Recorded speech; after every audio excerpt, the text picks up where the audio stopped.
Saint-Antoine de Tilly, l'architecture est reine. Le patrimoine bâti, d'une richesse exceptionnelle, témoigne des 350 ans d'histoire du village avec fidélité. Ces terres magnifiques, parsemées de fermes et de vergers, attestent aussi de sa vocation agricole. Et ça ne s'arrête pas là. Plages, falaises et un immense haut plateau que le Saint-Laurent vient caresser. Voici quelques-uns des attraits du charmant village qu'est celui de Saint-Antoine de Tilly.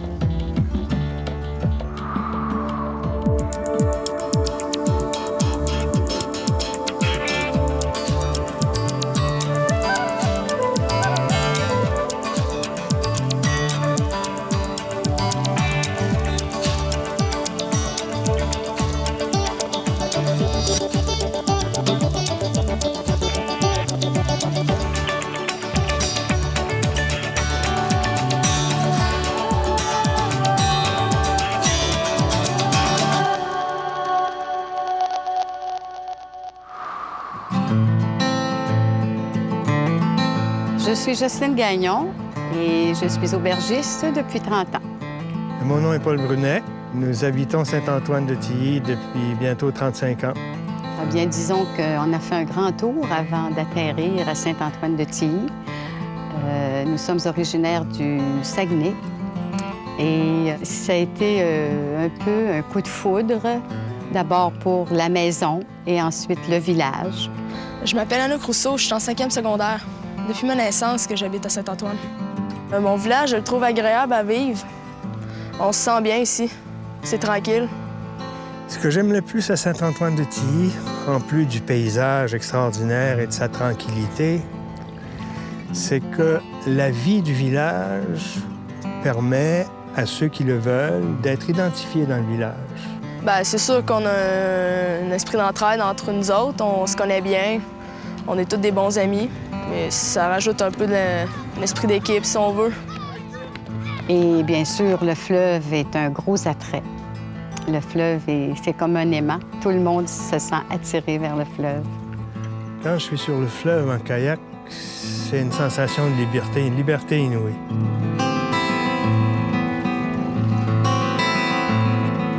La région Chaudière-Appalaches, délimitée au nord par le fleuve Saint-Laurent, jouxte la région de Québec. La rivière Chaudière traverse la région qui porte son nom.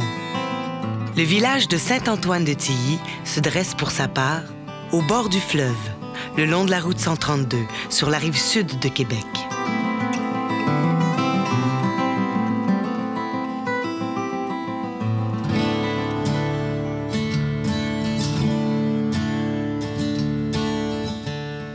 L'histoire de Saint-Antoine de Tilly commence en 1672 avec l'octroi d'une première seigneurie. Et cette seigneurie est concédée à un lieutenant d'armée qui n'a pas vraiment le temps de s'en occuper. Il vaque à ses occupations qui sont plutôt dans la nature guerrière.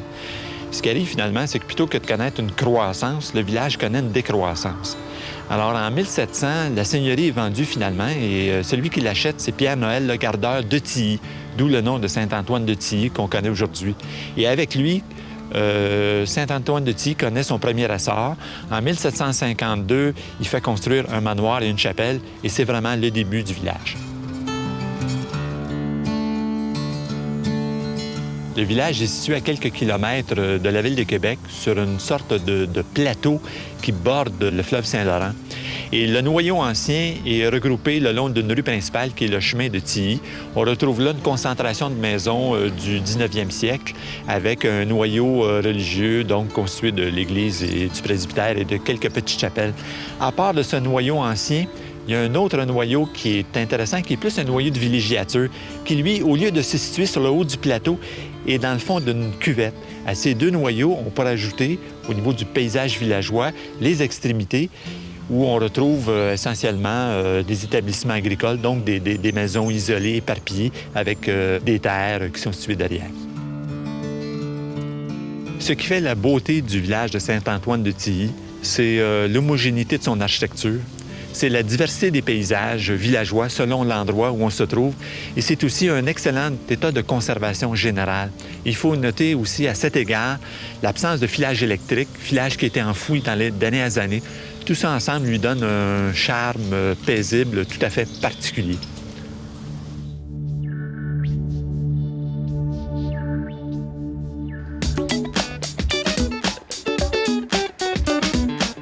Je suis Robert Boucher. Je suis maire de la municipalité de Saint-Antoine-de-Tilly. Le projet d'enfouissement des fils, c'était le premier projet sur lequel je travaillais au tout début de mon mandat de maire et je suis très, très heureux que ce projet-là se soit réalisé dans ma municipalité. L'élimination des fils a été d'abord une proposition du gouvernement du Québec à travers son ministère des Ressources naturelles et considérant les montants, les subventions exceptionnelles, on a cru bon de motiver la population d'embarquer dans ce dossier-là pour faire ces travaux-là dans le secteur patrimonial de la municipalité. Avant le projet, les gens de la municipalité de Saint-Antoine étaient sceptiques parce que ça impliquait des sommes qui auraient pu servir à d'autres fins. Finalement, la population a accepté d'embarquer dans le projet. Nous avons réalisé le projet et depuis ce temps, les gens sont contents et disent maintenant que c'est beau chez nous.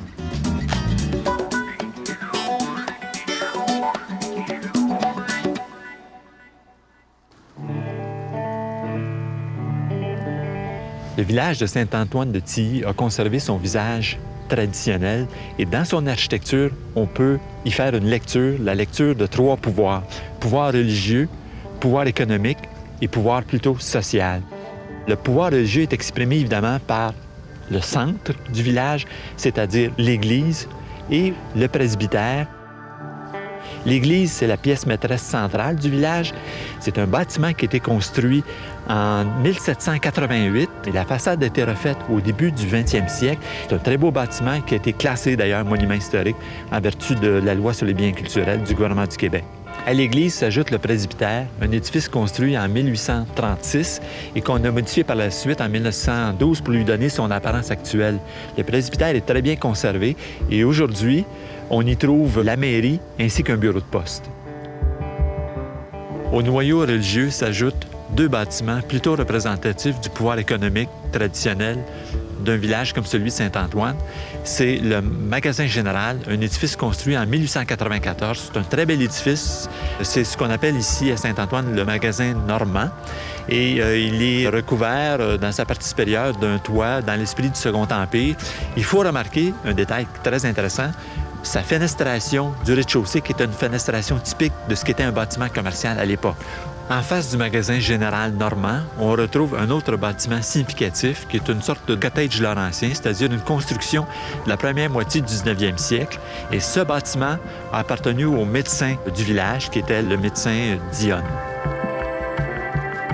Le 3e pouvoir, qui est le pouvoir administratif, est représenté ici à Saint-Antoine-de-Tilly par 2 édifices qui en réalité sont 2 manoirs. Le premier manoir est celui de 1786 qui est construit le long de la route principale et à la fin du 19e siècle qui a été transformé en fonction hôtelière et aujourd'hui il a encore une fonction de ce genre et on le connaît sous le nom de manoir de Tilly. Le second manoir, qui est le manoir Dionne, est une construction du milieu du 19e siècle. L'esprit général de la bâtisse, c'est un peu un cottage laurentien, sauf que c'est un gros format et plutôt allongé. Et l'élément distinctif de ce style-là, évidemment, c'est les 2 versants avec la courbe typique à la base. Il faut noter aussi le site, qui est très joli, très agréable. Un grand terrain agrémenté d'arbres avec une allée centrale qui mène au bâtiment.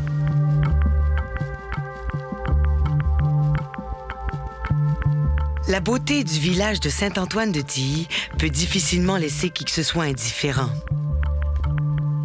Certains ont même traversé l'Atlantique pour y trouver leur coin de paradis.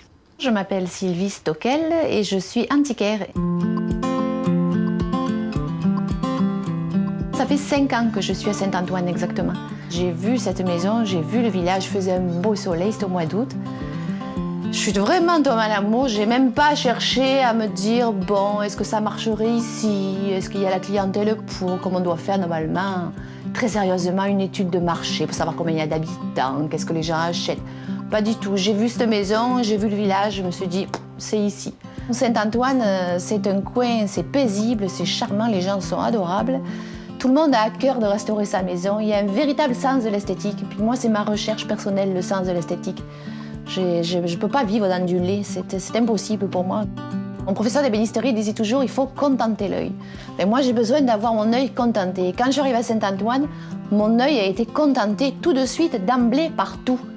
Donc les maisons, la végétation, vous avez vu les couleurs en ce moment, c'est extraordinaire. Ce que j'aime beaucoup à Saint-Antoine, par rapport un peu à la France, je dirais, c'est que les gens ne se mêlent pas de vos affaires.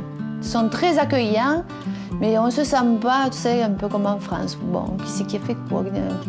Ici, ils vivent et ils laissent vivre le monde. C'est une belle qualité de vie au Québec. Franchement, c'est une belle qualité de vie. Le fait d'être si près de Québec, quand il fait mauvais, les gens s'ennuient, puis c'est triste Québec. Donc ils viennent en campagne, puis moi je leur offre le soleil dans les meubles et dans tout ce que je fais. Et puis quand il fait beau, ils vont se promener aussi. Donc finalement, moi j'ai toujours du monde, qu'il pleuve, qu'il vente, qu'il neige. Des fois j'étais ouverte cet hiver, là, il y avait la tempête et tout. J'étais ouverte un peu par acquis de conscience. Je me suis dit, bon, quand même, il faut que j'ouvre et tout. Puis j'ai du monde.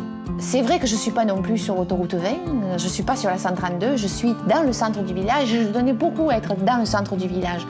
Parce que les antiquités, une antiquité, ça se mérite. Avoir un meuble ancien chez soi, c'est jouir d'un patrimoine et ça se mérite. Donc je trouve que d'être au centre du village et d'avoir pas forcément des pancartes monumentales partout, là, c'est les gens qui se le disent, c'est le bouche à oreille qui fonctionne, qui disent « Tiens, regarde, il y a quelque chose à tel endroit et tout ». Donc ça m'amène des gens qui sont curieux, des gens qui sont sortis, des gens qui ont une idée un peu de ce qu'on peut apprécier dans les antiquités. Moi, comme je dis toujours aux gens, je ne vends pas des meubles.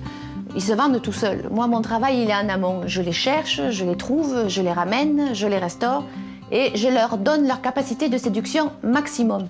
Après, ça se passe entre les gens et le meuble. Moi, j'ai plus rien à faire là. C'est où le meuble arrive à séduire quelqu'un ou pas, mais ils défendent leur future vie. Et puis comme les gens ont des coups de cœur, ça m'aide à les laisser partir parce que moi, j'y passe 10 heures, 15 heures, 20 heures, 30 heures sur un meuble. On les restaure, on leur redonne une nouvelle vie. Puis c'est vrai que quand ils s'en vont, bon, moi, il y en a un paquet que je voudrais garder. D'ailleurs, j'en garde souvent un peu. Je les garde 2-3 mois, je les laisse finir de sécher et tout. Puis quand je suis prête à les vendre, je les mets au magasin. Là, je fais un peu de rétention, pour être honnête. Le côté galerie d'art que je développe et que je vais développer, ça a été l'effet de rencontre. Et je m'aperçois que finalement, j'ai de plus en plus d'artistes qui veulent venir exposer. Donc j'ai vraiment offert mes murs à des artistes peintres, français d'ailleurs, ou québécois ou autres. Là. Donc ça se marie bien. Donc je pense que de plus en plus, Saint-Antoine va s'orienter vers des gens qui ont un goût artistique et un goût esthétique. De toute façon, pour venir habiter à Saint-Antoine, il faut avoir l'amour du beau.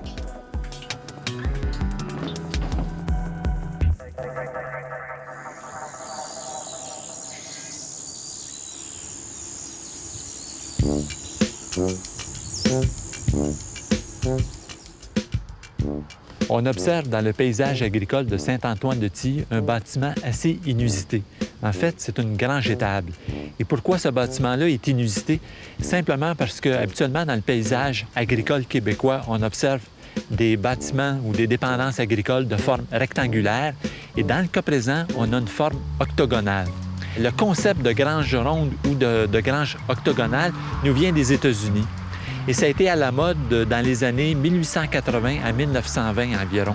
Les Canadiens français, qui sont plus dans la région de Chaudière-Appalaches, ont opté non pas pour un modèle de grange ronde, mais plutôt octogonale.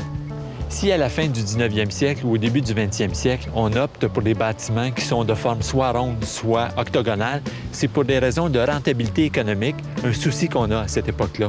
Et comment estime-t-on qu'un bâtiment comme celui-là présente plus de rentabilité économique? C'est parce qu'il présente plusieurs avantages en réalité. On regroupe dans un même bâtiment grange et étable.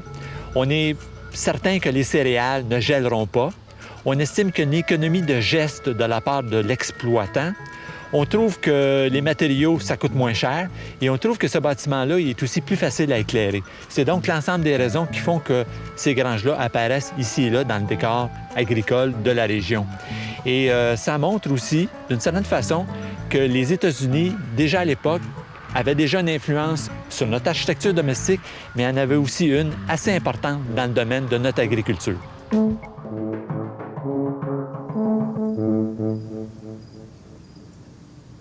Mon nom, moi, c'est Sylvain Bergeron. Je suis venu au monde à Saint-Antoine et j'y ai toujours vécu. Avec les années, le fleuve est devenu comme un compagnon. Je pense, en tout cas, que j'ai un caractère qui est plutôt contemplatif. qui aime prendre le temps de ressentir. Et puis avec le fleuve, ce que j'aime, c'est peut-être de ressentir l'effet des saisons ou l'effet des marées ou la migration des oiseaux. Ce sont tous des choses qui contribuent à lui donner de la vie. Puis d'une certaine façon, le fleuve, c'est quelque chose qui est vivant. Parce qu'à chaque jour, quand on prend le temps de s'y arrêter, il y a toujours un événement nouveau, il y a toujours une surprise. Et je gagne ma vie comme entrepreneur. Je détiens une fromagerie en copropriété avec mes 2 frères et puis ma sœur Chantal. Et c'est en fabriquant et en vendant du fromage que je gagne ma vie. Pour moi, c'était bien important d'avoir une fromagerie qui était proche de l'endroit où je demeurais. Et puis l'endroit où je demeurais, c'était à Saint-Antoine. Moi, je voulais demeurer à Saint-Antoine, puis je voulais rester ici. Ça faisait quand même depuis 1860 ou 1870 qu'il y avait une fromagerie à Saint-Antoine. Elle avait été fermée en 78 et on dirait que c'était comme un acquis que la paroisse, tu sais, les gens de la paroisse, pour eux, avoir une fromagerie, c'était quelque chose auquel ils tenaient. Et puis lorsque est venu notre tour pour faire une demande pour s'implanter à Saint-Antoine, il n'y a pas vraiment eu de résistance pour nous autres. Même de ça, je vous dirais qu'il y a eu beaucoup de collaboration de la part des dirigeants au niveau du conseil municipal. Si on aurait voulu la construire au village de Saint-Antoine même, ça n'aurait pas fonctionné. La condition qu'on nous demandait, c'était de se placer dans une zone qui était plus à l'écart, si je pourrais dire. Et l'endroit où on est situé, c'est un endroit qui n'a pas vraiment de lien direct avec les maisons patrimoniales ou avec le cachet du village, parce qu'on est quand même derrière la route 132. Bien, ça l'a créé de l'emploi tout court. Pour les gens de Saint-Antoine, c'est sûr que oui, par ricochet, là. C'est près d'une centaine de personnes qu'on emploie là, à l'usine là, pour la fabrication puis pour nos activités commerciales. C'est certain qu'on ne peut pas dire que c'est la fromagerie qui fait connaître Saint-Antoine, mais la fromagerie est sûrement un maillon qui contribue, dans le sens que le comptoir de vente qu'on a, qui est connexe à notre fromagerie, fait venir beaucoup de gens de la Ville de Québec et de l'extérieur aussi, de gens de Montréal, des gens des autres régions. En tout cas, on est un beau prétexte. On est un beau prétexte pour aller à Saint-Antoine. Le mot le plus juste, ça serait peut-être ça.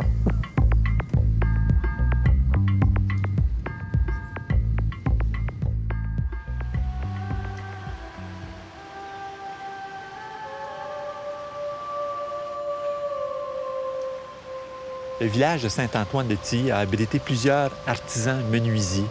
Et ces artisans menuisiers, il faut s'en rendre compte, sont en bonne partie responsables de l'apparence qu'a le village aujourd'hui. Parce qu'en milieu traditionnel, un village comme celui de Saint-Antoine-de-Tilly, par exemple, il n'y avait pas d'architecte. Et c'est donc les artisans qui reproduisaient des modèles architecturaux à des fins résidentielles la plupart du temps. On dit souvent qu'un cordonnier est mal chaussé, mais ici à Saint-Antoine-de-Tilly, c'est pas vraiment ça. Parce que si on examine les maisons d'artisans traditionnels menuisiers, on se rend compte que ces propriétaires-là ont fait preuve de beaucoup d'originalité dans la construction de leur propre maison. Et on va donc examiner 3 maisons différentes, la maison des Leucippes, la maison de Dillon et la maison de Télesphore. La maison des Leucippes-la-Croix est située en bordure du fleuve dans les fonds de Saint-Antoine. On est devant ce qu'on appelle la maison québécoise ou ce qu'on pourrait appeler aussi le cottage laurentien. Typiquement, le carré est recouvert de planches verticales. C'est ce qu'on retrouvait très fréquemment au 19e siècle dans des maisons très simples. Par contre, le propriétaire, qui est notre menuisier, l'a habillé finalement avec des éléments décoratifs d'esprit victorien. C'est la raison pour laquelle on va retrouver, par exemple, en façade, des grandes fenêtres, mais très hautes. Qu'on va retrouver des chambranles autour des ouvertures qui sont très, très élaborées. C'est la raison aussi pour laquelle on va retrouver des éléments de bois découpés, par exemple, au niveau des lucarnes, et que sur le mur pignon, on va retrouver du bardeau chantourné, c'est-à-dire des bardeaux dont la partie inférieure est décorée par des effets de courbes. Et on va même retrouver un élément horizontal qui est une sorte de bandeau avec des denticules. Alors, c'est vraiment l'illustration de ce que peut faire un menuisier quand il décide de s'emporter dans ses propres fantaisies, finalement. La deuxième maison, celle de Dillon-Lefebvre, a été construite vers 1900. C'est un bâtiment, en fait, de style Second Empire, donc un carré de bois avec au sommet un toit brisé. Et ce qui la caractérise, c'est l'abondance de bardeaux sur à peu près toutes les faces de la maison. Bardeaux en bois, évidemment, avec un motif, ce qu'on appelle habituellement un motif en écaille de poisson, donc une partie inférieure arrondie. On retrouve même ce motif-là sur la première pente du toit, le brisé, et ça s'exprime par un autre matériau qui est de la tôle embossée. Autre fantaisie, une tourelle qui couronne la baie window de façade. Et le menuisier ne s'est pas arrêté là. Il avait un garage, il l'a même recouvert avec le même matériau dans le même esprit que la maison. La troisième maison, celle du menuisier Telesphore Hood, a été construite en 1930.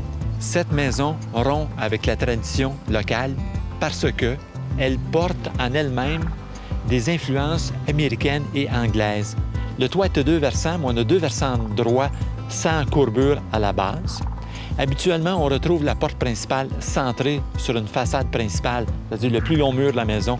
Dans le cas présent, on a fait le contraire. La façade a été replacée à l'extrémité, en réalité, du bâtiment, sur le mur pignon.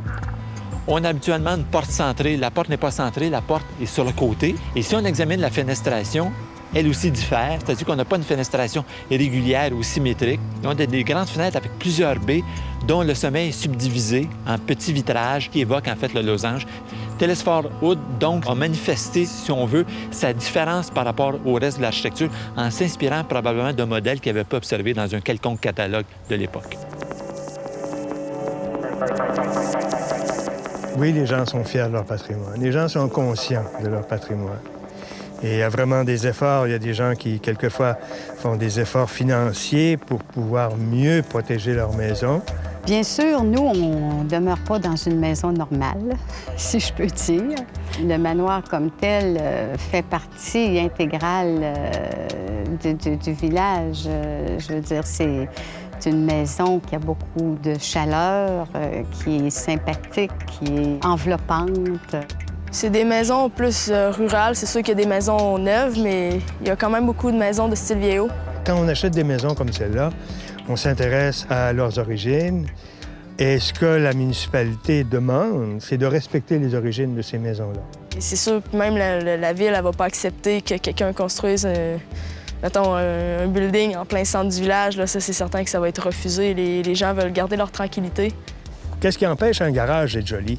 Il n'y a rien qui empêche un garage d'être joli. Il n'y a rien qui empêche un garagiste de mettre un toit à son garage qui évoque une certaine époque. C'est une mentalité à changer. C'est aussi une grande exigence à avoir de la part des municipalités. Mais ces choses-là sont là, ces bâtisses-là sont là depuis un bout de temps. Puis il faut que tu vives avec, tu composes avec. J'espère que la municipalité, les conseils municipaux des années à venir continueront d'être vigilants. Autrement, Saint-Antoine va perdre la face. C'est vraiment la face que Saint-Antoine va perdre.